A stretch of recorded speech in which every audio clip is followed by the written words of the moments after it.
Hello अमर्स, एक बार पुनः हम लोग आ गए हैं अपने लेक्चर एंड टॉपिक को आगे बढ़ाने के लिए। तो जैसा कि आप सभी लोग जानते हैं, हम लोग पढ़ रहे हैं इंटीग्रेशन, और इंटीग्रेशन में आज देखेंगे हम लोग इंटीग्रेशन बाय पार्ट्स। तो इसके पहले हम लोगों ने इंटीग्रेशन ऑफ पार्शियल फ्रैक्शन देख लिया था और उसका कॉन्सेप्ट भी समझ लिया था। अब हम देखेंगे इंटीग्रेशन बाय पार्ट। तो मतलब क्या है इसका, ध्यान दीजिएगा। तो इसमें हम क्या डील करेंगे, तो इसमें हम मेनली दो फंक्शन मिलेंगे हमको।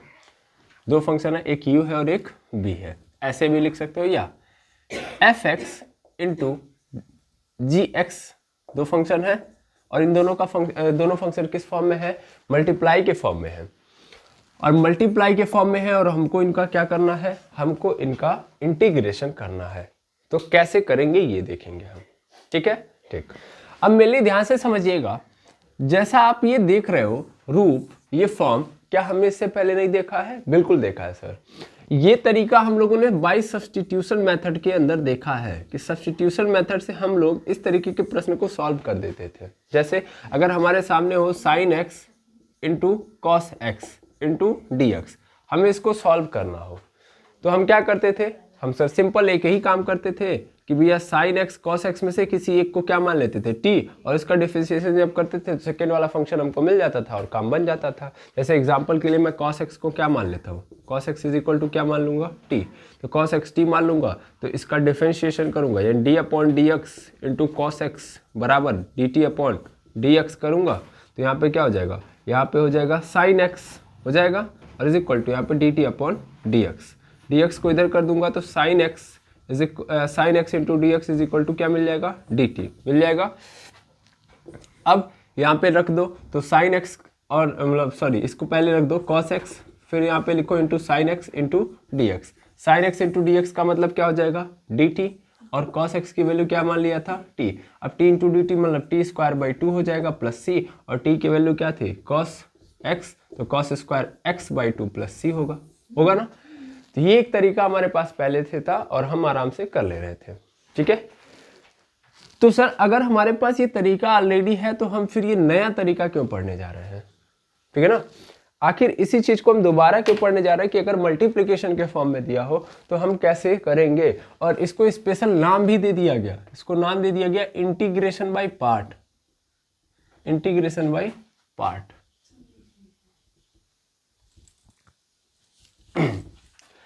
यहां पे मैं लिख दे रहा हूं हेडिंग, इंटीग्रेशन बाय पार्ट, ठीक है। क्यों आखिर ऐसा किया गया ये समझते हैं हम लोग, ओके। तो कारण ये है कि देखिए इसमें क्या होता है कि हम देख पा रहे हैं कि दो फंक्शन यहाँ पे दिए गए, एक u है और एक v है, और ये जो u और v है ये सिमिलर फंक्शन है। u and v are similar function, yes और नो, सिमिलर फंक्शन। कैसे बोल दिया आपने, दिख रहा है भाई। यहाँ पे आपने लिया sin x, यहाँ पे दूसरा फंक्शन लिया cos x। क्या sin x और cos x दोनों के दोनों ट्रिग्नोमेट्रिक फंक्शन है कि नहीं है, ट्रिग्नोमेट्रिक फंक्शन है, यस और नो, बिल्कुल सर, दोनों के दोनों बोथ आर ट्रिग्नोमेट्रिक फंक्शन, है ना। तो जब बोथ आर ट्रिग्नोमेट्रिक फंक्शन, और एक का अगर मैं क्या कर रहा हूँ, एक को अगर t मान रहा हूँ तो दूसरा उसके डिफरेंशिएशन करने पे आ जा रहा है, तब तो मुझे सब्स्टिट्यूशन अच्छा लगेगा, और सब्स्टिट्यूशन तब करना आसान है और सही भी है, ठीक है। लेकिन अगर ऐसा हो कि डिफरेंस क्या बोलते हैं, जो फंक्शन आपने लिया है वो दोनों अलग अलग हो, दोनों फंक्शन क्या हो, अलग अलग हो, ठीक। और उस कंडीशन में हमको इंटीग्रेशन करना हो, और किसी भी एक फंक्शन का को मैं अगर सब्स्टिट्यूट करके उसको डिफरेंशिएट भी कर रहा हूं तो सेकेंड फंक्शन नहीं आ रहा है, समझ में आ रहा है, यानी दोनों पैतरे फ्लॉप हो गए। सब्स्टिट्यूशन का मतलब क्या, सब्स्टिट्यूशन हम तभी करते हैं जब हम एक मतलब दो फंक्शन दिए हों तो एक फंक्शन को हम डिफरेंशिएट करते हैं, डिफरेंशिएट करने के बाद दूसरा वाला फंक्शन मिल जाए हमको, है ना।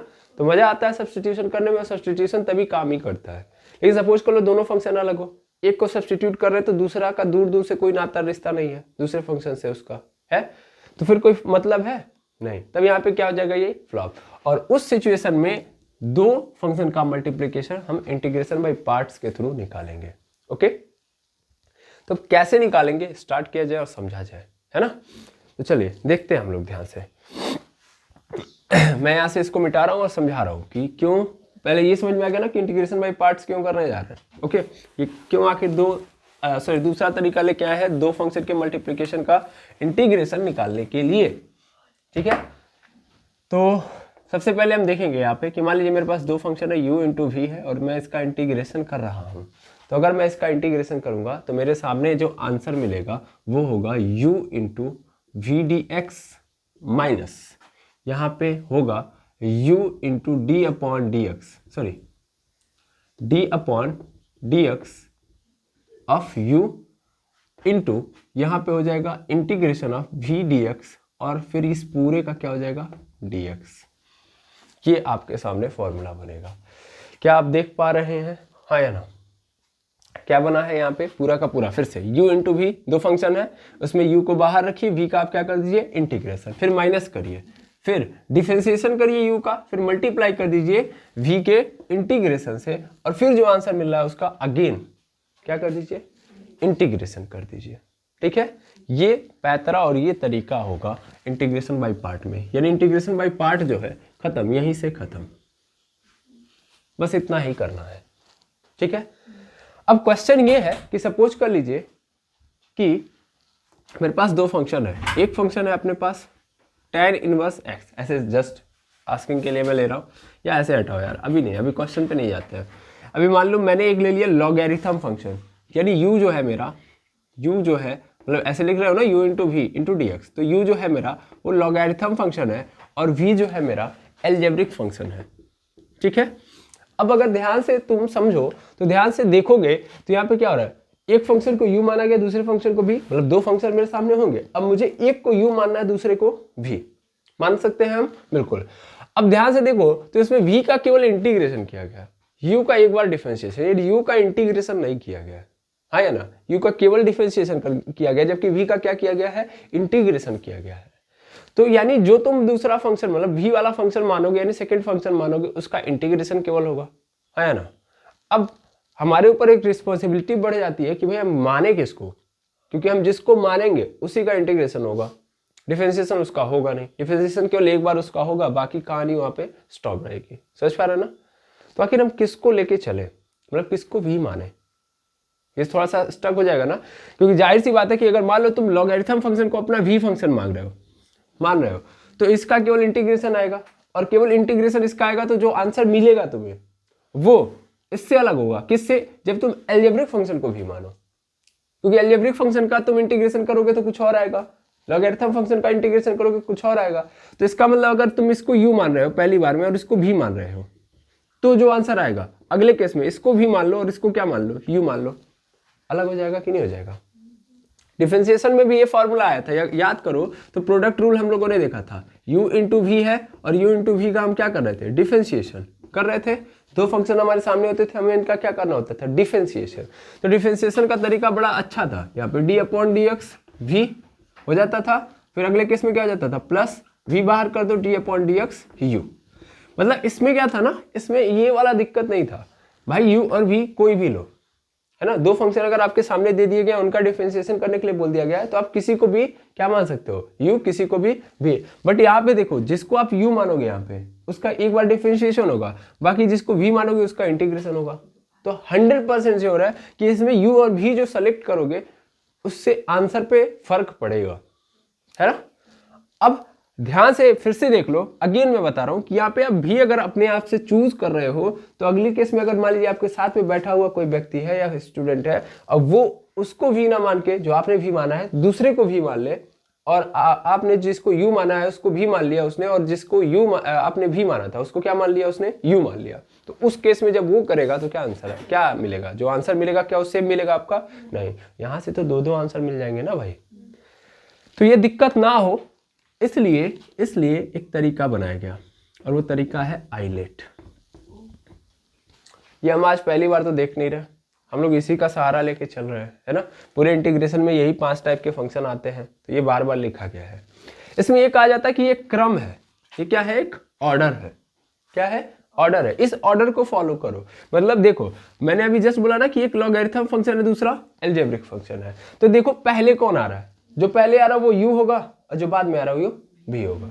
अब देखो यहाँ पे देखो, लॉगरिथम फंक्शन ये रहा, सेकंड नंबर पे आ रहा है लॉगरिथम फंक्शन, और एल्जेब्रिक फंक्शन थर्ड नंबर पे आ रहा है, तो पहले कौन आ रहा है, लॉगरिथम फंक्शन पहले नंबर पे आ रहा, अलजेब्रिक फंक्शन बाद में। तो मैं किसको यू मानूंगा, लॉगरिथम फंक्शन को यू मानूंगा और अलजेब्रिक फंक्शन को क्या मानूंगा, भी। बस जैसे यू भी में यू पहले आता है तो जो उन दोनों फंक्शन में जो पहले होगा यू होगा, यू भी में बाद में कौन आता है, भी। तो उन फंक्शन में आइलेट के ऑर्डर के अगर अनुसार देखूं मैं तो जो बाद में फंक्शन आएगा वो भी हो जाएगा, काम खत्म। अब झगड़ा खत्म ना, अब कोई दिक्कत ही नहीं है। अब जो तुम यू मानोगे वही वो भी यू मानेगा, जो तुम भी मानोगे वही उसको भी मानना पड़ेगा। अब एक रूल पर्टिकुलर बना दिया गया। क्लियर है, इसमें कोई दुविधा नहीं। तो आई होप अब आप समझ चुके होंगे कि इसका पूरा का पूरा मोटिव क्या है, कैसे इसको करना है ना। हो तो जब हम कॉन्सेप्ट क्या बोलते हैं क्वेश्चन के थ्रू दिखाएंगे आपको करके तो ज़्यादा बेटर समझ में आएगा, है ना। लेकिन उससे पहले मैं ये जानना चाहूँगा कि आखिर ये फॉर्मूला बना कैसे, ठीक है ना। क्योंकि जैसा कि आप सभी लोगों को पता होगा, हमारी शुरू से ये आदत रही है कि हम सबसे पहले ये पता करते हैं कि ये फॉर्मूला आया कहाँ से, है ना। तो चलिए स्टार्ट करते हैं और इस फॉर्मूले को समझ लेते हैं। उसके बाद हम अपने क्वेश्चन पे अगेन लौट जाएंगे, मतलब क्वेश्चन करना स्टार्ट कर देंगे, ठीक है। तो चलिए देखिएगा मेनली करना क्या है। तो करना कुछ नहीं है, वही काम करना है। जैसे मान लीजिए d/dx u इंटू भी मैं कर रहा हूँ, ठीक है ना, u इंटू भी कर रहा हूँ मैं। एक काम करो, u इंटू भी मत करो, यहाँ पे दो फंक्शन ले लो, fx इंटू gx, ठीक है ना।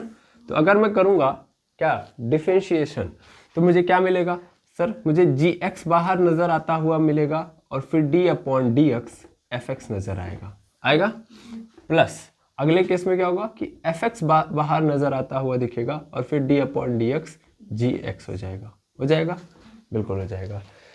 अब ध्यान से देखिएगा तो यहाँ पे dx लिखा है, मैं इस dx को उधर भेज सकता हूँ, हाँ या ना, इस dx को उधर भेज सकता हूँ, बिल्कुल। तो dx को भेज दोगे तो यहाँ पे मिलेगा fx इंटू gx मिलेगा इज इक्वल टू यहाँ पे मिल जाएगा आपको gx into d/dx into fx plus fx into d/dx into gx और पूरे के बाहर क्या आके लग जाएगा dx। तो यहाँ पे dx तो यहाँ पे क्या लग जाएगा इंटीग्रेशन का साइन। क्या यहाँ पे कोई दुविधा नहीं, यहाँ तक समझ में आ रहा है, हाँ या ना, ठीक है। अब ध्यान से समझेंगे मेनली होगा क्या यहाँ पे। देखिएगा ध्यान से, इस dx को आप क्या करिए, dx को डिस्ट्रीब्यूट कर दीजिए, क्योंकि dx दोनों के लिए आया तो दोनों को डिस्ट्रीब्यूट कर दीजिए। तो fx इंटू जी एक्स ऐसे ही रहेगा इज इक्वल टू, यहाँ पे आप डिस्ट्रीब्यूट करोगे तो क्या आएगा जी एक्स इंटू d/dx fx है, हो गया fx है, और इस पूरे का मुझे क्या कर देना है dx हो जाएगा। फिर प्लस यहाँ पे अगेन देखिएगा, अगेन यहाँ पे देखेंगे तो fx इंटू d/dx यहाँ पे gx है, इसका भी मुझे क्या कर देना है इंटीग्रेशन, ठीक है ना। तो ये अलग अलग मैंने क्या कर दिया, यहाँ पे डिस्ट्रीब्यूट कर दिया। अब जब मैं डिस्ट्रीब्यूट कर दे रहा हूं तो उसके बाद मैं क्या कर सकता हूं, उसके बाद मैं उठाऊंगा किसको, मैं उस पूरे पोर्शन वाले को, मतलब इस वाले को उठा लो, इस वाले को उठा लो, या एक काम करो इसको उठा के उधर भेज दो, उसको उठा के लेके आ जाओ, या इसको उठा के इधर भेज दो, मतलब इसको ऐसे रहने दो, इसको उठा के इधर बुला लो, ठीक है ना। इसके वैल्यू यहाँ पे रहने दो। समझ पा रहे हो जो मैं बोल रहा हूँ, मैंने क्या बोला, मैंने बोला इसको उठा के इधर कर लो, ठीक है, बस इतना ही करो। तो क्या होगा fx इंटू जी एक्स और यहाँ पे क्या हो जाएगा माइनस, यहाँ पे हो जाएगा अपना minus integration of fx into d/dx gx into dx, ठीक है ना, इस पूरे के बाद dx। क्लियर है, इज इक्वल टू इधर क्या बचा, इज इक्वल टू इधर बच जाएगा आपका gx into d/dx fx into dx हो जाएगा। यही तो बचा है सिर्फ और सिर्फ। अब ध्यान से सुनना, हम क्या करेंगे, हम इस पूरे को ध्यान से समझो, fx को हम क्या बोल देंगे, u बोल देंगे, fx को क्या बोल देंगे u, और d/dx g ऑफ x को हम क्या मान लेंगे, v मान लेंगे, d/dx इंटू gx को हम क्या मान लेंगे, v मान लेंगे, ठीक है। तो fx को हमने क्या मान लिया u, d/dx इंटू gx को क्या मान लिया v। अब क्या करना है आपको, पुट करते जाना है सिर्फ और सिर्फ, ओके। क्या करते जाना है, पुट करते जाना है। तो जहाँ एफ एक्स दिख रहा है वहाँ पे क्या पुट कर दोगे, यू पुट कर दोगे। और जहाँ जी एक्स दिख रहा है अच्छा वहाँ पे क्या पुट करोगे, इसको बंद करिए। जहाँ पे जी एक्स दिख रहा है वहाँ पे क्या पुट करोगे, तो जहाँ जी एक्स दिख रहा है वहाँ पे आप क्या लिख सकते हो, g x is equal to v into d x. ऐसा नो यार सीधा समझ सकते हो ऐसे भी कि अगर मैं डिफरेंशिएशन कर रहा हूँ इसका तो क्या आ रहा है, मुझे भी मिल रहा है, यानी जी एक्स का डिफरेंशिएशन करने पे भी मिल रहा है, तो भी का इंटीग्रेशन कर दूंगा तो मुझे क्या मिल जाएगा, जी एक्स मिल जाएगा। इतना तो पता है ना। ये अगर इसका डेरिवेट है तो ये इसका एंटी डेरिवेट है, ठीक है ना। क्लियर है कि नहीं है, कि इसको तोड़ रहा हूँ तो भी, तो फिर इसको जोड़ूंगा तो फिर क्या मिल जाएगा, जी एक्स। ओके ओके, तो ये बात ध्यान रखेंगे। मैंने क्या एज्यूम किया है, मान लिया है कि f x is equal to u है और d upon d x is equal to v है, तो g x is equal to मुझे क्या मिल जाएगा, वी डी एक्स मिल जाएगा। बस अब पुट करना है, पुट किया जाए। मैं इसको यहाँ से मिटा दूँ, यहाँ तक कोई दिक्कत नहीं। ध्यान से सुनिएगा और समझिएगा, अब यहाँ से ज़्यादा टफ नहीं है, आसानी से हो जाएगा। बस यहाँ पे पुट करिए, एफ एक्स जहाँ पे है वहाँ पे क्या लिख दूंगा, यू लिख दूंगा। जी एक्स जहाँ पे है वहाँ पे क्या लिख दूंगा मैं, वी डी एक्स हो जाएगा, वी डी एक्स, फिर माइनस माइनस, ठीक है। अब देखो यहाँ पे क्या है, यहाँ पे f x is equal to फिर क्या हो जाएगा, यू, और इस पूरे के जगह पे क्या मैंने लिखा है, वी, तो जाहिर सी बात है यहाँ पे क्या हो जाएगा, यू इंटू वी हो जाएगा। और इस पूरे का मुझे क्या करना है, इस पूरे का मुझे इंटीग्रेशन करना है, पूरे का मुझे क्या कर देना है, इंटीग्रेशन कर देना है, यही तो है ना। देखो f x into d upon d x, g x को मैंने वी माना है, फिर इसका इंटीग्रेशन इज इक्वल टू, इधर आ जाओ, इधर आ जाओ, जी एक्स की वैल्यू क्या मैं लिखूंगा यहाँ पे, वी इंटू डी एक्स लिखूंगा, और फिर क्या होगा यहाँ पे, d upon d x into f x. तो d upon d x into f x का मतलब क्या है, इस पूरे का मतलब मैं क्या मानता हूँ, यू मानता हूँ ना, तो d upon d x into you हो जाएगा। और इस पूरे का मुझे क्या करना है, इंटीग्रेशन। समझ में आ रहा है, हाँ या ना, यहाँ तक में कोई दुविधा नहीं ना। अब देखो इसको अरेंज कर लो, बस काम खत्म हो जाएगा अपना। इसको इधर भेज दो, इसको इधर भेज दो, ठीक है ना, काम खत्म हो जाएगा, हो गया अपना। यहाँ पे इसको इधर भेजोगे तो मिल जाएगा हमको u into v d x, u into, चूंकि इसका इंटीग्रेशन हो रहा है तो जाहिर सी बात है इंटीग्रेशन का साइन लगाएंगे ही लगाएंगे। इसको इधर भेज दो, कोई मतलब नहीं था मुझे अरेंज करने में, थोड़ी सी दिक्कत मुझे लग रहा है, इधर से उधर भेज दिया हूँ मैं, ठीक है ना। इसको बुला लो इधर, तो यहाँ पे माइनस, यहाँ पे क्या हो जाएगा, वी डी एक्स, और यहाँ पे एक काम करो, इसको फिर से सही तरीके से लिख लो, d upon d x u into, फिर यहाँ पे क्या हो जाएगा, integration of v d x हो जाएगा। और ये इधर आ गया तो क्या हो गया है, u into v into d x. मिल गया कि नहीं मिल गया। इसको और सही फॉर्मेट में कर लो, दैट इम्प्लाइज का साइन लगाओ, u into v d x is equal to u into v d x minus d upon d x into u into v into d x, है ना। ओके कोई दुविधा, कहाँ गया मिटाने वाला, कोई दुविधा नहीं। और इस पूरे का क्या हो रहा है, dx हो रहा है, पूरे का भी तो dx हो रहा है, तो पूरे का dx हो रहा है तो यहाँ पे क्या लिख दो, पूरे का dx, ठीक है। आई होप समझ में आ गया होगा कि कैसे ये आया है, ठीक है। यस और नो, कैसे करना है समझ में आ गया। तो इस तरीके से आपको ये फॉर्मूला मिल गया कि कैसे ये फॉर्मूला यहाँ से यहाँ तक पहुँचा है। ओके अब जब ये फॉर्मूला समझ में आ गया तो अब हम क्या देखेंगे, क्वेश्चन देखेंगे। क्वेश्चन देखा जाए, ठीक है। सबसे पहले आप क्या कर लीजिए, नोट डाउन कर लीजिए यहाँ तक जो समझ में आया। चलिए अब हम एग्जाम्पल के थ्रू समझते हैं। एग्जाम्पल नंबर 17 लिखा है कि x cos x इसका इंटीग्रेशन करना है, ठीक है। तो सबसे पहला काम तो ये करो कि ये पता करो कि u कौन है और v कौन है। तो ये कौन सा फंक्शन है, एल्जेब्रिक फंक्शन है। ये कौन सा है, ट्रिग्नोमेट्रिक फंक्शन है। लिखो आई लेट, लिख दिया। अब देखो ध्यान से, एल्जेब्रिक फंक्शन यहाँ पे है और ये है ट्रिग्नोमेट्रिक फंक्शन। ट्रिग्नोमेट्रिक फंक्शन से पहले नंबर पे आ रहा है एल्जेब्रिक, यानी ये बनेगा मेरा u, और ट्रिग्नोमेट्रिक फंक्शन बाद में आ रहा है तो ये सेकेंड है, दैट मीन्स ये बनेगा v। मिल गया u और v। बस अब फटाफट करना है तो करो। यहाँ पे u के जगह पे, मतलब u क्या है अपना x है, ये अपना u बन गया और ये क्या बन गया v। सबसे पहले यहाँ पे लिखो u इंटू, u मतलब x into v d x यानी सेकेंड वाले का इंटीग्रेशन, तो कॉस एक्स का इंटीग्रेशन लिख दिया, माइनस यहाँ पे फर्स्ट वाले का डिफरेंशिएशन यानी एक्स का हम डिफरेंशिएशन करेंगे तो d upon d x into x हो जाएगा, into v into d x, तो वी इंटू डी एक्स मतलब वी कॉस एक्स है और कॉस एक्स का हम क्या करेंगे डिफरेंशिएशन, फिर सबका करेंगे हम इंटीग्रेशन, यही है बिल्कुल। अब देखिएगा कॉस एक्स का इंटीग्रेशन क्या होता है साइन एक्स हो जाता है, माइनस यहाँ पे देखेंगे ये तो क्या हो जाएगा पूरा का पूरा 1 हो जाएगा, खत्म हो जाएगा, है ना, ये पूरा का पूरा खत्म। दैट मीन्स क्या बचेगा सिर्फ और सिर्फ यहाँ पे देखेंगे तो यहाँ पे क्या बचेगा अपने पास कॉस एक्स, क्योंकि यहाँ पे 1 हो गया, यहाँ पे बचेगा cos x into d x और इस पूरे का फिर डी एक्स, ठीक है।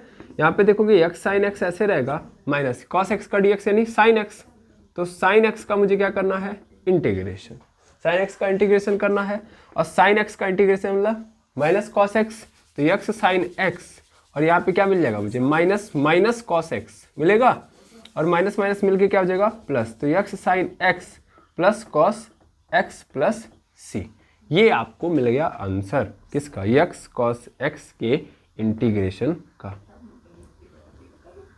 क्लियर है, तो ये क्या होगा आंसर होगा, क्या कोई दिक्कत नहीं। इसको सबसे पहले आप क्या कर लेंगे नोट डाउन कर लेंगे।